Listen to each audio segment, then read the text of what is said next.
Lo dijo en la primera hora. Muy bien, en la recta final de nuestro espacio a las 8 de la mañana con 41 minutos, hablemos de un tema que creo que a estas alturas es parte de nuestra cotidianidad. La seguridad cibernética, o esto que se denomina la ciberseguridad. He leído en las últimas semanas, en los últimos días, de gente que en las redes aparece y denuncia que le han robado plata de la cuenta, que se han metido a su cuenta, que se meten a sus correos electrónicos, etcétera. Bueno, hablemos sobre la cultura de ciberseguridad. Y tenemos un especialista acá en nuestro espacio, visita nuestra mesa de trabajo, Luis Bustamante, quien es el gerente de seguridad de la información para Latinoamérica de Equifax. Él es costarricense y está acá justamente en el Ecuador. Entiendo que vino esta semana a una actividad que dentro de los esfuerzos de ciberseguridad estaba llevando adelante la Asociación de Bancos Privados. ¿Cómo le va, Luis? Bienvenido, qué gusto. Gracias, Fabricio, muy amable, muy honrado de estar en tu país, excelente momento. ¿Ya había venido al Ecuador o no? Segunda vez. Espero que le guste Quito, ¿ah? Sí, me encanta. La verdad que me encanta el fresquito del clima, es excelente, y el calor de la gente. Muchas gracias a usted por acompañarnos. A ver, este es un tema de preocupación. ¿Qué es o qué se entiende por ciberseguridad?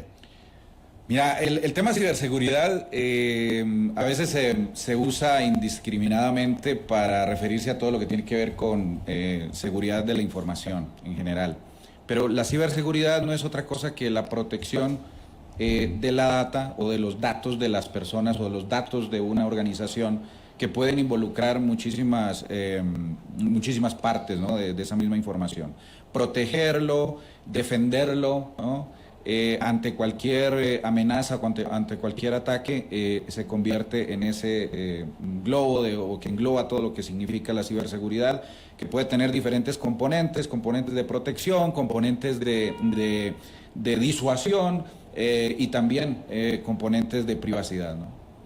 ¿Se asocia solo a los temas tecnológicos o digitales o es mucho más amplio el concepto de ciberseguridad? Bueno, si hablamos de ciberseguridad como tal, sí es el componente tecnológico el que lo enmarca, pero cuando lo envolvemos dentro del programa de seguridad de la información es mucho más amplio. ¿Por qué? Porque la seguridad de la información no es solamente proteger información que está en medios electrónicos, es también información que está en medios físicos, es también incluso el cómo yo puedo hablar de ciertas cosas, ¿no? Todo eso es parte de asegurar información, la parte física, ¿no? De dónde almaceno información, dónde guardo mis cintas de backup, dónde guardo información impresa, ¿no? Todo eso es parte de seguridad, cómo elimino la información que ya no necesito. Todo eso es parte de un programa de seguridad de información que es mucho más amplio. ¿Y cómo ha evolucionado justamente este concepto en las últimas décadas, tomando en cuenta los cambios tecnológicos? Claro. Hace 30 años no teníamos internet, hace 30 años no teníamos teléfonos celulares, teníamos otro tipo de computadoras. Hoy la tecnología avanza vertiginosamente con una velocidad impresionante que cada cierto tiempo tenemos nueva tecnología para los teléfonos móviles, para las computadoras, etcétera. Así es. Bueno, en realidad, a ver, yo tengo 25 años de trabajar en tecnología y recordando mis inicios... Usted inicia cuando ya había internet. Claro, ya había internet. Y bueno, era aquel famoso ruidito del módem conectándose a 28K, pero claro, ya teníamos internet y sin embargo... Sí, yo siempre digo, perdón que me interrumpa, yo me gradué en el año 92 del colegio y los de mi generación no teníamos internet. Pasábamos metidos en la biblioteca ahí estudiando con los libros, no teníamos internet. Yo soy de la generación que se graduó sin el internet cuando terminamos el colegio. Sí, esa es una realidad. Y eso, obviamente, el incremento de la tecnología, de los canales de comunicación, hicieron de un momento a otro que la seguridad empezase a ser una parte importante de la vida, sobre todo de las organizaciones, que fueron las primeras que incursionaron en el mundo tecnológico. Tal vez si nos acordamos de las primeras computadoras, su fin era gestionar información, no era asegurar información. Y de hecho muchos de los sistemas que se desarrollaron en aquellas épocas no tenían ese concepto. ¿Por qué? Porque no era necesario, nadie pensaba que había gente mala tratando de robar información, ¿no? El concepto era gestionar y almacenar, pero no asegurar esa información. Exacto. Pero hoy, obviamente, a través de los años y de la incorporación de nuevas tecnologías y el crecimiento y la masificación tecnológica, pues hemos caído en este plano de tener que asegurar información, porque hoy manejamos volúmenes inmensos de datos de muchísimos tipos, y eso hace que haya preocupación precisamente de cómo gestionarla adecuadamente. Vamos justamente a eso. ¿Cuáles son las principales preocupaciones que genera el concepto de la ciberseguridad?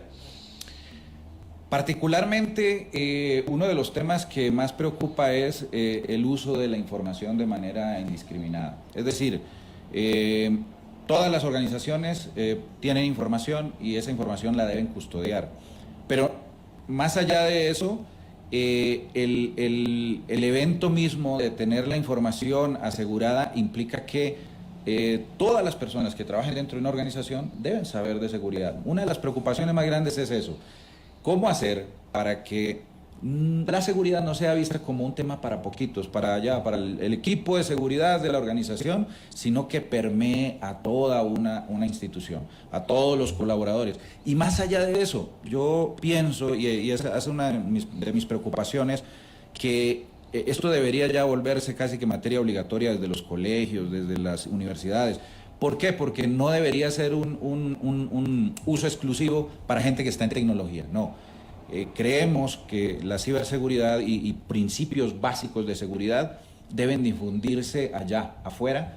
¿Por qué? Porque hoy tenemos a chicos desde muy temprana edad expuestos al uso de tecnología y que si no tienen una adecuada educación, pues le estás poniendo una granada a un chiquito para que vea a ver qué hace, ¿no? Entonces podría ser mal utilizada la información, el acceso a información que tal vez no está preparado para ver, o en su defecto ser víctima de un fraude, de un ataque, ¿no? Entonces creemos que una de las mayores preocupaciones es esa, el cómo hacer para que la cultura de seguridad sea algo que no sea exclusivo de instituciones, sino también de la gente que está en el común. En el caso de la región, digamos, se han detectado muchos ataques, no sé si hay alguna estadística, ataques cibernéticos que incluso puedan tener un efecto directo en la economía de la región. Claro, de hecho, bueno, IBM saca reportes anuales acerca de esto, Juniper Research también lo hace, Ponemon también saca muchas estadísticas acerca de esto, y Latinoamérica puntualmente es el quinto o la quinta región con mayor cantidad de ataques a nivel global, ¿no? Estamos ahí en el escenario, grupos de diferente tipo, porque, esto se ha masificado de tal manera que hoy tenemos grupos de cibercrimen que están auspiciados, bien sea por gobiernos o bien sea por uso lucrativo del mismo, ¿no? Se ha vuelto un tema de mucho lucro, es bastante rentable el cibercrimen, y por lo mismo pues ha generado que surjan estas organizaciones criminales que hoy se dedican a esta función. Pero esto económicamente, ¿se ha podido cuantificar el impacto? Sí, de hecho hay un estudio tal vez fue del 2021, que creo que lo hizo Juniper Research, si mal no estoy, y hablaba de que para el 2025 la cantidad en millones de dólares por temas de fraude iba a ser de 165.000 millones. Hoy es a cerca de 90.000 millones de dólares que se espera para el 2023 en todo lo que tiene que ver con rescates de información, fraude electrónico, robo de data. Todo esto se calcula en unos 90.000 millones. ¿Y qué medidas de seguridad se deberían adoptar para enfrentar estas situaciones?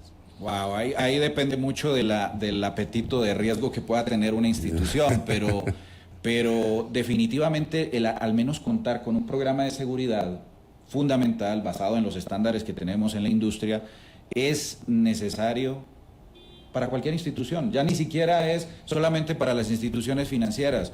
Por ejemplo, hablemos de instituciones de salud, donde los informes de salud de una persona podrían ser robados por un criminal, por un atacante que después haga mal uso de esa información de cara al público, o te va a sobornar porque dice, bueno, te publico que tienes una enfermedad y que tal vez eso te impida seguir en tu función.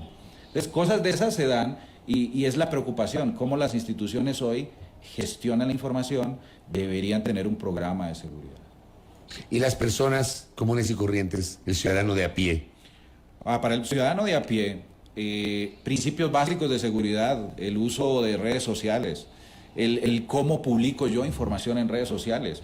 La información personal sobre todo, ¿no? Claro, sobre todo información personal. Hace poco hubo un video, por ahí anda un video en internet que tal vez lo pueden ver, donde unos periodistas en Los Ángeles dicen, bueno, vamos a ir a ver cómo la gente gestiona sus contraseñas de las cuentas y de uso personal, de correos.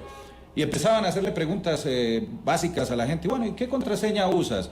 Y la persona respondía, yo generalmente uso la misma contraseña para todo. Bueno, ¿y qué contraseña? ¿Cómo es el formato? No, generalmente uso la fecha de nacimiento, el nombre de mi mascota. Bueno, ¿y cuándo naciste? Pues en tal año. Y empezaban a entregar la información de manera muy, muy simple. Usando ingeniería social básica, las personas entregan porque la gente es inocente y todavía creemos que todo el mundo es bueno. Pero de verdad que hay que enseñar esos principios básicos de cómo protegerme, cómo uso mi celular, qué aplicaciones debo usar, cómo accedo a esas redes sociales, qué información entrego, para que otro no utilice todo eso y construya un profile mío, un reporte de todo lo que yo hago y después pueda usar eso en mi contra para averiguar contraseñas, para averiguar dónde están mis cuentas y después utilizar eso en mi contra. Acá, por ejemplo, me escribe en la transmisión de nuestro espacio Valeria Salazar y dice... así es, aumenta la digitalización, aumenta la posibilidad de ciberataques, es importante tener una cultura de seguridad empresarial. Los principios básicos de seguridad son necesarios no solo para tecnólogos, sino para todos. Los ciberataques pasan en oficinas y también en los hogares. Ahora, muchas veces en las redes publicamos información personal. ¿Hasta qué punto esa información personal no podría provocarnos dificultades? Como las que estamos señalando, por ejemplo, a veces, qué sé yo, publicamos fotografías nuestras, de nuestra familia, de nuestro entorno, de nuestro trabajo, si salimos de viaje, si estamos en algún lado. ¿Cuál es el límite o la línea divisoria? Eso parte mucho del criterio personal del individuo y creo que ahí el tema de educación es el que se vuelve fundamental. Enseñarle a la gente o a la persona común que su información es súper importante y que debería cuidarla. ¿Por qué? Porque es su privacidad, es su intimidad. Si yo empiezo a publicar, como venimos haciéndolo de manera indiscriminada en redes sociales, que estoy de vacaciones en tal lado y que ando de paseo en otro lado y vivo en tal parte, pues le estoy entregando información a un personaje que a lo mejor es dueño de lo ajeno, sabe dónde vivo, averigua cuál es mi dirección y sabe que mi casa está sola, por ejemplo. Cosas básicas. O que a través de esa información personal dice, bueno, ya tengo construido el perfil de esta persona, vamos a ver cuáles son sus contraseñas. Y ahí ponen el correo electrónico, vámonos al correo electrónico y empecemos a programitas sencillos de ataques de fuerza bruta que pueden averiguar el password de una persona en cuestión de segundos. Yo puedo utilizar una lista blanca y empezar a atacar una cuenta de correo hasta que logro entrar utilizando principios básicos de ese perfil de la persona, porque lo más seguro es que entre toda esa información está el password. Entonces, de esa manera es que yo digo, debemos saber qué información ponemos y qué información no deberíamos compartir. Hay un tema que también, digamos, es muy cotidiano. En nuestros teléfonos celulares, con estas tecnologías que tenemos hoy, tenemos las aplicaciones de los bancos. Sí. Entonces, en la aplicación del banco, ingreso a través de mi aplicación en el celular, ya ni siquiera me pide la contraseña porque está registrada, sino o mi huella dactilar o el reconocimiento facial, etcétera. Sí. ¿Qué tan seguras son estas aplicaciones tenerlas en el teléfono móvil? No, definitivamente, a ver, va a depender mucho también de tu tecnología. A ver, no voy a hablar de marcas para no entrar en ese detalle, pero creo que en ese aspecto las tecnologías han desarrollado suficiente expertise para que face recognition o huella dactilar sean lo suficientemente seguras. Sin embargo, hay otras medidas que debemos tomar, no solamente en el uso adecuado, sino, por ejemplo, si mantengo mi Bluetooth activo. Si yo entro a un lugar con mucha gente, con mucha población, un aeropuerto, un terminal, cualquier lugar, centro comercial, debería desconectar mi Bluetooth. ¿Por qué? Porque alguien podría a través de Bluetooth hacerte un ataque, capturar información tuya, tal vez desencriptar información. Yo no sabía eso.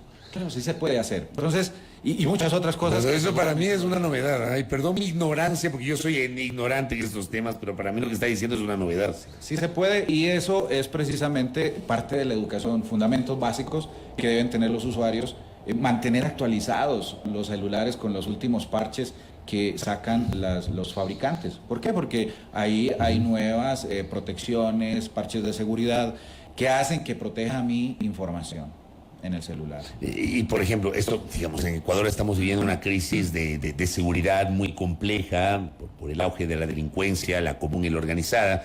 Y hay denuncias de gente que dicen, me hicieron secuestro express. Ya, me subí en un taxi, resulta que me secuestraron, cogieron mi celular y me hicieron sacar el dinero, me hicieron ir al cajero no sé cuánto. Eso también es complejo, ¿no? Bueno, ese ya es un componente ya de seguridad física en el cual creo que otros estamentos son los que tienen que involucrarse más, la policía, los servicios de seguridad del Estado para proteger al individuo. Pero definitivamente, si yo quiero proteger información mía, tratar de dificultarle al atacante, hacérselo más complejo para que no sea tan fácil robarse la información y poderme vulnerar, robarse mi dinero, va a ser algo siempre beneficioso, ¿no? Y esos principios básicos se pueden aplicar, no es algo que exclusivamente sea de tecnólogos, sino que también es información que puede manejar cualquier persona. Correcto. Luis, gracias por el tiempo y bienvenido al Ecuador. Sé que ya se va, así que espero que le haya gustado estar en el país. Muy gentil. Muchas gracias. Gracias a Luis Bustamante, gerente de seguridad de la información para Latinoamérica de Equifax.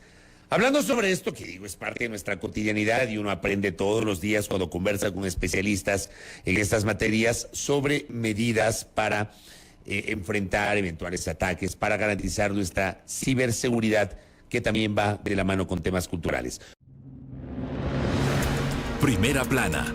Todas las noticias, todas las voces.